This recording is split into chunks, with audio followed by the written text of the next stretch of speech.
Salut à tous, bienvenue sur la Lutte de T1. Donc nouvelle chaîne de jeux de société. Nous allons essentiellement parler de jeux de société familiaux, solo, en fait un peu de tout. Pour tout dire, on va parler un peu de tout, donc c'est une de mes passions. J'ai commencé comme ça vous savez, j'ai commencé une collection de jeux de société il y a de ça maintenant un peu plus de 6 mois. Donc j'ai énormément joué aux jeux de société, mais je n'ai jamais vraiment acheté de jeux de société, ni fait de collection. Et là, j'ai décidé de faire une collection, parce que je suis vraiment fan de chez fan. Et j'ai décidé aussi de présenter beaucoup de jeux à mes enfants. J'en ai un âgé de 5 ans, un âgé de 12 ans. Je pense que ça peut les aider pour plus tard, donc déjà dans leur réflexion, leur façon de voir les choses. Je pense que ça les aide. Et on joue souvent en famille, donc on joue à plein de jeux que je vais vous présenter là dans cette vidéo aussi. Donc c'est parti pour le top des jeux en famille. Jeu numéro 1 du top des familles. Captain Flip. Donc Captain Flip édité par Paolo Mori et Remco Consadori. Donc l'illustrateur, donc c'est Jonathan Combe. Donc c'est un jeu de tirage de tuiles, un jeu fort sympathique, qui est d'ailleurs actuellement dans une liste pour être peut-être primé comme jeu de l'année en Allemagne. Je vais pas vous dire le nom parce que je ne parle pas allemand. C'est un jeu en fait un peu de stratégie, de chance et de combo. Donc le but c'est quoi? C'est que vous devez remplir, en fait vous avez 5 colonnes. De droite à gauche, vous avez 5 colonnes et vous devez essayer de remplir 4 colonnes verticales le plus vite possible ou essayer d'avoir le plus de points possible. Pour ça, vous avez différents types de cartes qui vous rapportent des points, qui vous retirent des points, qui combattent avec d'autres cartes. Franchement, c'est vraiment un jeu super amusant et je vous le recommande si vous voulez passer des bonnes soirées. Franchement, c'est sympa à jouer avec les enfants et même les plus grands. Voilà, Captain Flip, premier jeu.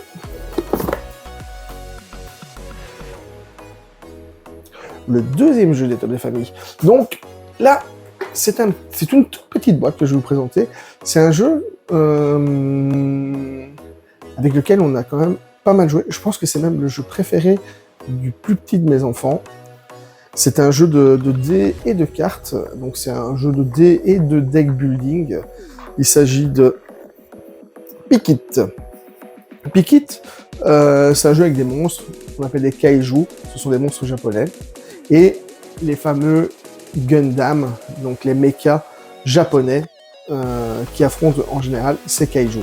Donc c'est un jeu franchement qui se laisse facilement jouer, qui a une qualité de boîte, donc à l'intérieur de la boîte, en plus d'avoir un beau range-cartes, je trouve qu'il est pas mal pour jouer, vous avez surtout au fond de la boîte, vous avez un tapis de dés. Donc ça a l'air de rien, je vais vous le présenter, je vais vous le montrer. Ça a l'air de rien, franchement c'est une boîte Kali, de chez Kali, donc on retire, hop, et en fait vous avez ici, vous avez un tapis de dés.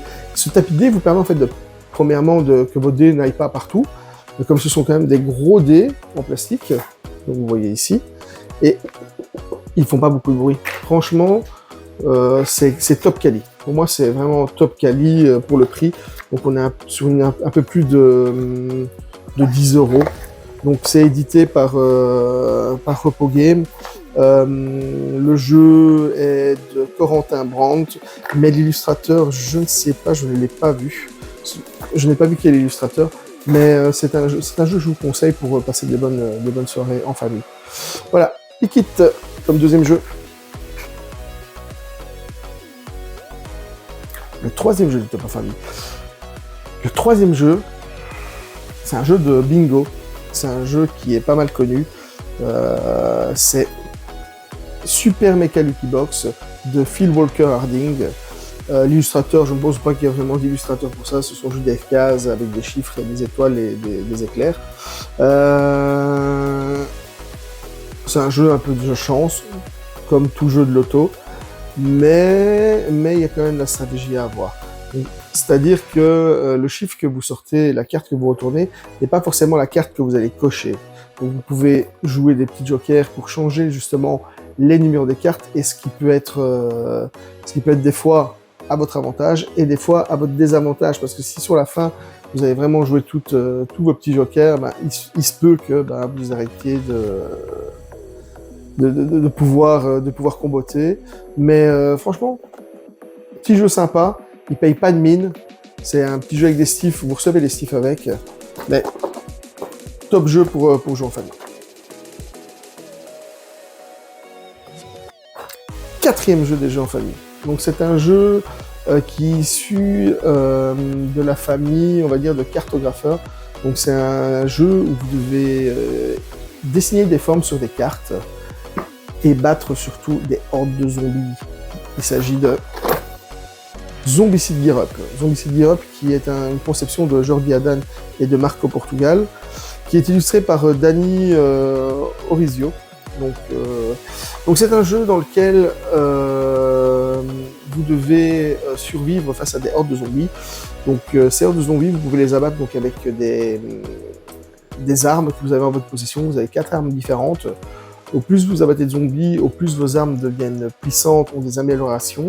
Et le but, c'est quoi? C'est de survivre aux hordes de zombies pour pouvoir arriver à la deuxième phase qui est le boss final. Donc on a plusieurs boss différents dans ce jeu. Donc c'est un jeu c'est vraiment un jeu de stratégie hein,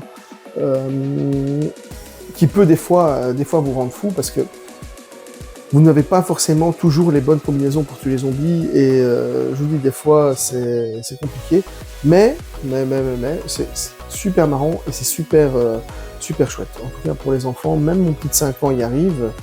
On s'est super bien marré. Il nous reste un boss à tuer en mode facile. On n'a pas encore commencé le mode difficile. On joue généralement à 3 ou à 4. Moi, je vous le conseille. Il paye pas de mine. Il est pas très cher. C'est pas les jeux les plus onéreux que vous pouvez trouver sur le marché. C'est vraiment un jeu top pour les jeux en famille. Donc, n'hésitez pas, si vous voulez tuer du zombie en famille, Zombicide Gear Up. 5e jeu du top des familles. Celui-ci, il est un petit peu plus spécial. Il est un petit peu plus spécial parce que c'est le premier jeu que j'ai acheté dans ma collection. Donc, comme je vous ai un peu expliqué au début de la vidéo, je suis joueur de jeux de société depuis très longtemps. Pas au niveau expert, plus au niveau initié. Et là, c'est le premier jeu que j'ai acheté pour ma collection. Donc, c'est une grosse boîte que je vais vous présenter. C'est un jeu qui a eu une réputation quand même certaine. Il est un peu décrié parce que c'est plus le genre de jeu que les gens aiment jouer, mais en famille, franchement, en avoir un dans sa collection, c'est très bien. Et je vous présente Zombicide Green Horde. Donc c'est un jeu de Raphaël Guiton, de Baptiste Lulilien et de Nicolas Raoult. Mais je n'ai pas l'illustrateur par contre. Je ne pense pas l'avoir. Donc un jeu de plateau avec figurines, un jeu qui nécessite quand même une certaine stratégie d'équipe. Donc c'est vraiment de la coopération. Il nous arrivait souvent avec les enfants de rater une mission parce que les enfants, on les laisse aussi un petit peu faire leur propre choix dans le jeu. Donc des fois ils se prennent pour Conan le barbare ou pour Gimli le nain du Seigneur des Anneaux. Ils vont tout seuls, on a beau leur dire que c'est pas le bon plan, ils crèvent et puis nous on crève. Donc, mais sinon non, on a réussi pas mal de missions, on essaie de finir le jeu, on joue de temps en temps. Une autre chose que je fais énormément dans mes jeux de société, je vais vous le montrer. Hop, je vais ouvrir cette boîte-ci. Hop. Je fais des inserts de jeux pour mes jeux de société en général. Donc, les inserts, c'est quoi? Ce sont des impressions 3D que vous voyez ici. Donc, ce sont tous des rangements. Par exemple, pour Zombicide ici, ce sont tous des rangements en 3D pouvoir ranger le jeu d'une façon optimale. Autre chose que je m'amuse aussi à faire dans mes jeux de société, en fait, je fais de la peinture de figurines à une échelle, pas une échelle professionnelle, hein, mais une échelle histoire de pouvoir jouer. Je ne sais pas si on va bien le voir, j'essaie de bien vous le montrer. Ce genre de figurines là. Bon, toutes les figurines de mes jeux de plateau en général sont peintes par moi, donc ça me prend du temps aussi, en plus de jouer, donc ça me détend. À la base, je suis pas du tout, patient pour ce genre de truc là, mais ça, la peinture de figurines, ça me rend zen, Donc, chouette jeu à jouer en famille, Zombicide, que ce soit le Green Horde, le Black Plague, ou première, deuxième, troisième édition, même celui-là dans le western. Le Marvel, j'aime un peu moins, mais voilà. Un Zombicide pour jouer en famille, c'est top, il en faut pas 20. Sixième jeu. Alors, sixième jeu du top en famille, c'est un jeu qui a déjà un certain petit temps. Donc c'est un jeu de Paul Denen. C'est un jeu qui est très connu, mais qui est très difficile de nos jours à obtenir. Il ne se vend plus dans le commerce, il n'y a plus de... Pour l'avoir, il faut trouver l'occasion. Il s'agit de Clang, les aventuriers du deck building. Donc Clang, les aventuriers du deck building, là, on en a fait des parties et des parties ici à la maison. C'est une pépite. Moi j'adore y jouer, les enfants adorent y jouer. Une partie n'est jamais l'autre, on se marre avec les attaques, on appelle ça les attaques du dragon. Le petit, il part en furie. Franchement, il se marre énormément. C'est vraiment un jeu que je conseille. Donc, si vous arrivez à le trouver, vous n'avez pas, vous arrivez à le trouver, prenez-le. Prenez-le, parce que ce sont des jeux qui, dans le futur, risquent de ne pas être édités, que vous saurez peut-être plus jamais avoir, ou alors dans des états des fois catastrophiques. Celui-là aussi, hop, je vous montre un petit peu ce que je fais. Comme ça, vous voyez, hop, regardez.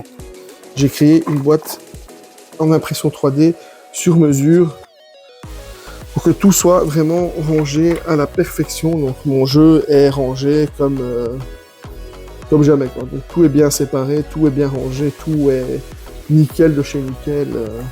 Moi je vous conseille, si vous avez la chance d'avoir une imprimante 3D, faites des inserts de jeux dans les jeux compliqués où il y a beaucoup de jetons, où vous devez ranger énormément de choses. Faites des inserts. Donc les inserts, ça c'est la vie. Donc voilà pour ce jeu-là.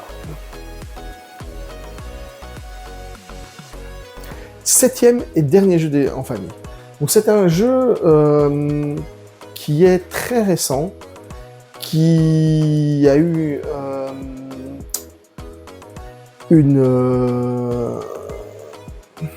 comment dire, il y a eu une folie autour de ce jeu. Mais je peux comprendre, parce que franchement, c'est vraiment chouette. Il est actuellement très difficile à trouver. Vous pouvez peut-être encore le trouver dans certains petits commerces où il n'y a pas forcément énormément de passages. Pour les Belges, j'ai un petit truc. Il y en a normalement encore chez Ludotrotteur à Charleroi, d'après ce que je sais. Vous pourrez toujours téléphoner là-bas. Il s'agit du jeu Harmonie, un jeu de Johan Benvenuto, pardon, excusez-moi, Johan. Donc c'est un jeu de placement de pièces sur un petit plateau. Placement de pièces qui vous permettent de faire des combos pour avoir des points. C'est un jeu où il a parti de plus ou moins 30 minutes, de 1 à 4 joueurs. J'ai pas encore testé le mode solo, je vais tester que le mode à 4 joueurs pour l'instant, avec les enfants. Topissime. Franchement, on a joué, on s'est marré. Ils doivent beaucoup réfléchir quand même pour pouvoir agencer les pions comme il faut. Jeu que je vous conseille, si vous pouvez le trouver. Jeu que je vous conseille. Les illustrations des cartes sont superbes. Là, je peux vous en montrer. J'ouvre. L'insert de la boîte de base. Je vais aussi vous montrer ça. Donc, je vais juste enlever les plaquettes. L'insert qui est fait à l'intérieur Donc vous recevez le petit sac, et puis vous avez un insert qui est fait en carton à l'intérieur. Franchement, topissime aussi. Il n'y a rien à dire, on en redemande plus. Vous voyez les illustrations des cartes, vous voyez peut-être pas bien parce que je mets des pochettes à toutes mes cartes, parce que je protège toutes les cartes de tous mes jeux quasi. Elles sont vraiment très réussies, très jolies, très belles. Ça donne un cachet au jeu de qualité en fait, hein. Ça donne un cachet de qualité. Donc si vous voulez bien vous marrer et vous casser un petit peu la tête, bah, moi je vous conseille donc du coup Harmonie, voilà, pour ce jeu. Voilà, bah, c'est ici que s'arrête ce premier top et cette première vidéo. Je sais que tout ne sera pas super génial, c'est pas une vidéo pro forcément, c'est ma première vidéo, je débute sur YouTube, donc je viens de la scène Twitch où j'étais partenaire depuis plus de 8 ans, donc avec une grosse moyenne de spectateurs à un moment donné. Je fais ce que je peux, dans les limites du possible, pardon. Ça s'améliorera avec le temps. J'ai besoin de conseils, j'ai besoin de savoir par exemple comment régler mon micro-cravate pour plus qu'on entende les bruits environnants, comme ma chaise qui grince, ma vieille chaise qui grince, mais je l'aime tellement ma chaise que j'ai vraiment du mal à m'en séparer. J'ai essayé, mais j'y arrive pas. Donc voilà, on va se retrouver pour d'autres vidéos, j'espère. Donc en espérant avoir un petit peu de succès quand même, quelques abonnés dans cette première vidéo. Voilà, mais en tout cas, je vous dis un grand merci et on se retrouve pour une prochaine vidéo. Ciao, ciao!